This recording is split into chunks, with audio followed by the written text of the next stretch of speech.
जय श्री राम। एक बहुत ही बढ़िया रचना, दिल से लिखी, दिल तक पहुंचने वाली रचना। क्यों नहीं मिलते अब भरत से भाई।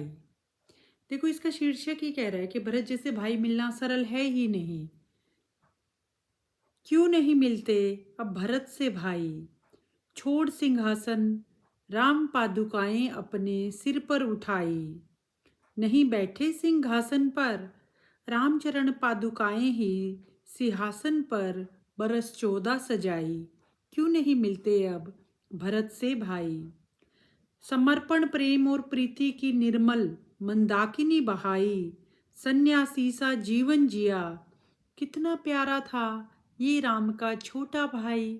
कितना प्यारा था ये राम का छोटा भाई। क्यों नहीं मिलते अब भरत से भाई।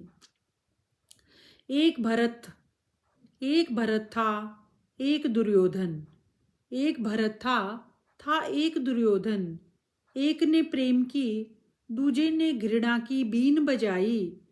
भरत ने नहीं लिया राज राम का, भरत सा कहाँ मिलता है भाई।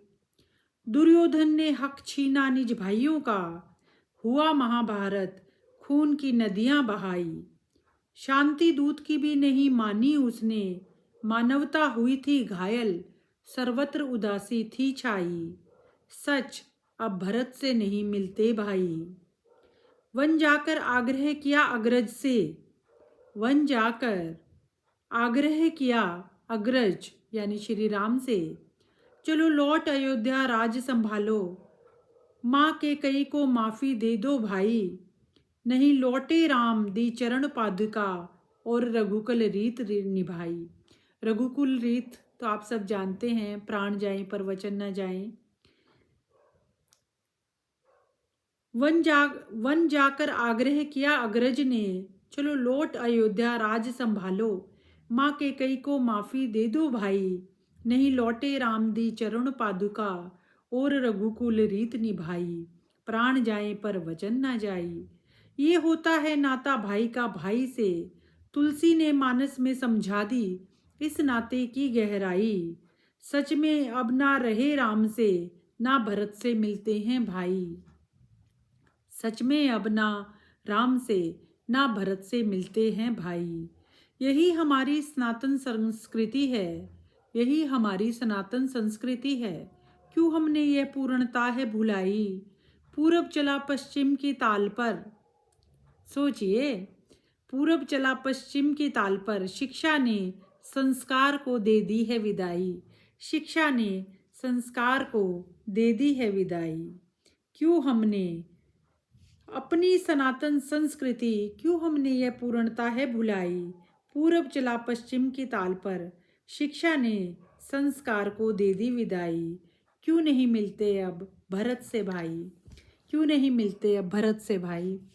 जो इसका शीर्षक है ना, यही बहुत विचार प्रधान है। बहुत सोचने लायक बात है कि अब भरत से भाई क्यों नहीं मिलते। आपने देखा महाभारत में भाई भाई के हक को छीन लेता है, और शांति दूत के श्री कृष्ण जी के जाने पर भी, केवल मात्र 5 गांव मांगने पर भी दुर्योधन ने क्या जवाब दिया, सुई के नोक के बराबर भी जगह नहीं दूंगा। परिणाम से हम सब अवगत हैं।